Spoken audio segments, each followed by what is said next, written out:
অ্যাকাউন্টে রেস্ট্রিকশন লেগে গেছে, মনিটাইজেশন সাসপেন্ড হয়ে গেছে, স্টার অপশান শো করছে না। তো চলো বন্ধুরা, বেশি বড় না করে ভিডিওটাকে শর্টের মধ্যে তোমাদেরকে বোঝাই যে কী করলে তোমার অ্যাকাউন্টটা একদম সেফ থাকবে। কারণ বর্তমান ফেসবুকে যে সিস্টেম চলছে সেই সিস্টেম অনুযায়ী ফেসবুকে কিন্তু কারো অ্যাকাউন্টে সেফ নেই। আজকে আমার অ্যাকাউন্টে সমস্ত কিছু অ্যাক্টিভ আছে, কাল হতে পারে আমার অ্যাকাউন্টের সব কিছু সাসপেন্ড হয়ে গেলো। ইভেন কাল রাতেই আমার অ্যাকাউন্ট কিন্তু সাসপেন্ড করা হয়েছিল ফেসবুক। বাট আমার যেহেতু সব কিছু ঠিকঠাক ছিল সেই কারণে কী হয়েছিল, ইনস্ট্যান্ট আমি 10 মিনিটের মধ্যে আবার আমার অ্যাকাউন্টটা ফেরত পেয়ে গেছিলাম উইথ মনিটাইজেশন টুলের যা যা প্রবলেম ছিল সমস্ত কিছু রিমুভ করে। তো আমার অ্যাকাউন্ট কিন্তু এখন নিট অ্যান্ড ক্লিন। তো তোমার অ্যাকাউন্টও তুমি কীভাবে নিট অ্যান্ড ক্লিন রাখবে তোমাকে আমি একটু ছোট্ট করে বুঝিয়ে দিই। আজ সবার আগে আমাদের জানতে হবে এই প্রবলেমগুলো আমাদের অ্যাকাউন্টে আসছে কেন আসছে, কী কারণে আমাদের অ্যাকাউন্টগুলো সাসপেন্ড হচ্ছে। তো বলি তোমাদের এক এক করে বলি, তোমার শুধু পয়েন্টগুলো শোনো। বর্তমান সময়ে ফেসবুকের যে অ্যালগোরিদম আছে সে কিন্তু খুবই পাওয়ারফুল এবং খুব স্ট্রং হয়ে গেছে। সে তোমার অ্যাকাউন্ট থেকে বেছে বেছে সমস্ত কিন্তু স্প্যাম কন্টেন্ট বা কপিরাইট কন্টেন্টগুলো কিন্তু ডিটেক্ট করছে। কীভাবে ডিটেক্ট করছে? ধরো কারোর একটা পোস্ট বা কারোর একটা ভিডিও তুমি তার অ্যাকাউন্ট থেকে নিয়ে তার সঙ্গে নিজের কিছু একটা অ্যাড করে তুমি সেই ভিডিওটাকে তুমি পোস্ট করছো। তো সেটা কী হচ্ছে, সেটা কিন্তু কপিরাইট কন্টেন্টের মধ্যে আসে। সেই ব্যক্তি যদি কোনো কারণে কপিরাইট মারে তোমার অ্যাকাউন্ট কিন্তু সঙ্গে সঙ্গে ব্যান্ড হয়ে যাবে। ঠিক আছে, মানে মনিটাইজেশন সাসপেন্ড হয়ে যাবে বা লিমিটেড হয়ে যাবে। সেকেন্ড থিং, ফেসবুকে ভুল তথ্য ছড়ানো। আমরা অনেকে কী করি, ভুল তথ্য ছড়াই ফেসবুকে। তুমি আমি না, শুধু মানে সবাই ছড়ায়, আমিও ছড়াই, মিথ্যা কথা বলবো না। তো আমি সেটা বন্ধ করে দিই যবে থেকে আমি জানতে পেরেছি এই ঘটনাগুলো ঘটছে। মানে ধরো ফেসবুকে আমরা একটা হট করে একটা তথ্য ছড়িয়ে দিচ্ছি, কার 10 তারিখের মধ্যে লক্ষ্মীর ভাণ্ডারের টাকা ঢুকে দিই। আমি জিজ্ঞাসা করার কে? আমিও করেছি পোস্টগুলো, আমি জিজ্ঞাসা করার কে? এটা জিজ্ঞাসা করার কোনো অধিকার কিন্তু আমার নেই, গভর্নমেন্ট কিন্তু আমাকে সেই অধিকার দেয়নি। তো এগুলো কিন্তু এক কথায় বলতে গেলে স্প্যাম কন্টেন্টের মধ্যে ধরা হয়। একসঙ্গে অনেকগুলো বাল্ক পোস্ট আমি করছি, সারাদিন আমার কোনো অ্যাক্টিভিটি নেই, সারাদিন আমি চুপচাপ বসে রয়েছি। রাতের বেলা হঠাৎ করে 10টা-11টার সময় আমি একসঙ্গে 5-6টা পোস্ট করলাম, ভুল করছি। একসঙ্গে এতগুলো পোস্ট কখনো করবে না। তুমি সারাদিন যখন তোমার অ্যাকাউন্টে তুমি অ্যাক্টিভ নেই, তো সেক্ষেত্রে তোমার করণীয় পড়ে কি, আস্তে আস্তে একটা পোস্ট করলে, দুটো পোস্ট করলে, সারাদিন পোস্ট করলে সে ব্যাপারটা আলাদা, কিন্তু একসঙ্গে 2-5টা পোস্ট করা মানে কিন্তু তোমার অ্যাকাউন্টে ওদের মনে হবে কি কিছু একটা তো ভুলভাল হচ্ছে, সঙ্গে সঙ্গে তোমার অ্যাকাউন্টটাকে রেস্ট্রিক্ট করে দেবে। তারপরে চলে আসলাম এআই কন্টেন্ট।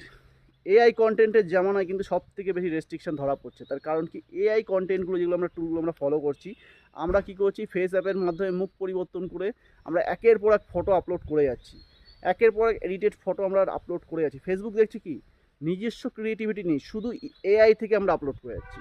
এআই থেকে করো, লিমিটেড করো, আনলিমিটেড করো না। এআই থেকে যদি তুমি লিমিটেড করো তোমার অ্যাকাউন্ট ঠিক থাকবে, আর যদি আনলিমিটেড করতে থাকো তোমার অ্যাকাউন্টে কিন্তু রেস্ট্রিকশন বাড়বে। তো সেক্ষেত্রে সবাইকে বলবো, এআই কন্টেন্ট ভালো, কিন্তু বেশি পরিমাণে নয়। ভিডিও তুমি বানাচ্ছ, ভিডিওর সঙ্গে তুমি, তোমার এদিকে লাইসেন্স নেই, তুমি কী করছো, মিউজিকটাকে সিলেক্ট করে তুমি মিউজিকটা তোমার আপলোড করেছো তোমার প্রোফাইলে, এদিকে তুমি লাইসেন্স পাও না, কী হচ্ছে, তোমার কপিরাইট খাচ্ছ। একটা না, একাধিক কান্ট্রি থেকে তোমার কপিরাইট দিচ্ছে। তো এই সবগুলো যদি তুমি বন্ধ না করো, আজ বাদে কাল কিন্তু তোমার অ্যাকাউন্টও কিন্তু সাসপেন্ড হতে সময় লাগবে না বন্ধু। তো তোমাদেরকে আমি এইমাত্র কী বললাম, এক, কপিরাইট কন্টেন্ট ইউজ করো না, ঠিক আছে। 2, এআই ছবি ব্যবহার করা কমিয়ে দাও, বন্ধ করতে বলছিলাম। ভালো এআই সুন্দর সুন্দর ছবি দেয়, সুন্দর সুন্দর কন্টেন্ট তৈরি করে দেয়, ভালো, লিমিটেড রাখ। 3, আমরা কী করছি, স্প্যাম কন্টেন্ট ছড়াচ্ছি, ভুলভাল তথ্য ছড়াচ্ছি, এগুলো বন্ধ করো। এবং সর্বশেষ এবং চতুর্থ, আমরা যেটা করি পার্সোনাল জিনিস, মানে বাড়িতে অশান্তি, কোথাও মারামারি কাটাকাটি হচ্ছে, সেগুলো আমরা ফেসবুকে আপলোড করছি, এগুলো কিন্তু ইস্যু আসে, বিশাল বড় বড় ইস্যু আসে, ঠিক আছে, সেন্সিটিভ কন্টেন্টের মধ্যে ধরা পড়ে। তো এটা হলো 4 নম্বর বিষয় ছিল। তো তোমাদের সবাইকে বলবো, যদি অ্যাকাউন্ট সুরক্ষিত রাখতে চাও এবং সেফ রাখতে চাও, তোমাদের করণীয় একটাই, আজকেই কিন্তু এই সব জিনিসগুলো বন্ধ করো, নাহলে কিন্তু আজ বাদে কাল তোমার অ্যাকাউন্টে কিন্তু ইস্যু ধরে যাবে, ঠিক আছে। যদি তুমি না চাও যে তোমার অ্যাকাউন্টে ইস্যু ধরুক বা তোমার অ্যাকাউন্টে কোনো প্রবলেম থাকুক, আমার যেমন কি নিজের অ্যাকাউন্টের কথা বলছি, সবার অ্যাকাউন্টে আমি নিজের অ্যাকাউন্ট দেখার পরেই আজকে আমি তোমাদেরকে বলছি, আমার 2টো অ্যাকাউন্ট আছে, একবার না 10 বার আমি খেয়েছি, 10 বার আমার অ্যাকাউন্ট কিন্তু রিস্ট্রিক্টেড হয়েছে, তারপর আমি ছাড়িয়ে নিই। কাল রাতে আমার অ্যাকাউন্ট সাসপেন্ড হয়ে, আমি ছাড়িয়ে নিয়েছি। আজকের দিনে অনেক বড় বড় কন্টেন্ট ক্রিয়েটার স্টার দিতে পারছে না, আমি দেখো সকালবেলা ঘুম থেকে উঠে কিন্তু 500খানা স্টার মেরে দিয়েছি সকলের অ্যাকাউন্টে। আমার অ্যাকাউন্টে কোনো প্রবলেম কিন্তু নেই, কেন নেই, আমি রুলস ফলো করে চলছি, আমি গাইডলাইন ফলো করে চলছি। আর যারা মনে করছে তুমি কন্টেন্ট ক্রিয়েটার, একবার হলেও সপ্তাহে একটু লাইভে আসো, ফেসবুক তোমার যদি ফেসটা দেখে যদি সে যদি ডিটেক্ট করতে পারে, তোমার ফেসটা থাকা জরুরি আছে। ভিডিও করছো, ভিডিওতে ফেস দিচ্ছ না, এটা করো না। সবাইকে বলবো ভালোভাবে কাজ করো, কন্টেন্ট ক্রিয়েটার যারা কন্টেন্টের উপর সুন্দরভাবে কাজ করো, এইসব জিনিসগুলো মেনে চলো, তাহলেও কিন্তু তোমার অ্যাকাউন্ট সেফ থাকবে। অ্যাকাউন্ট যদি রেস্ট্রিক্ট হয় সেক্ষেত্রে উদ্ধার করা কিন্তু অনেক চাপের হয়ে যায়। অনেকে বলে আমি একদিনে করে দেবো, দুদিনে করে দেবো, মিথ্যে কথা। ফেসবুক যতক্ষণ না তোমার রেস্ট্রিকশন ছাড়ছে ততক্ষণ তুমি কিচ্ছু করতে পারবে না।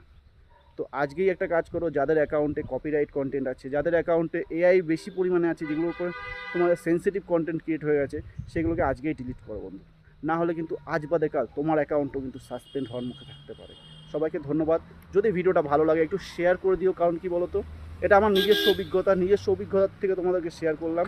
তো এটা কোনো ইউটিউব দেখা ভিডিও নয়, এটা কোনো কোনো কোনো কোনো কন্টেন্ট ক্রিয়েটার থেকে নেওয়া কন্টেন্ট নয়, এটা আমার নিজস্ব ব্যক্তিগত মতামত। এটা যদি তুমি ফলো করো, আমি কথা দিচ্ছি বলুন, তোমার অ্যাকাউন্টে কোনো দিন কোনো প্রবলেম আসবে না, নিশ্চিন্তে তুমি কাজ করতে পারবে।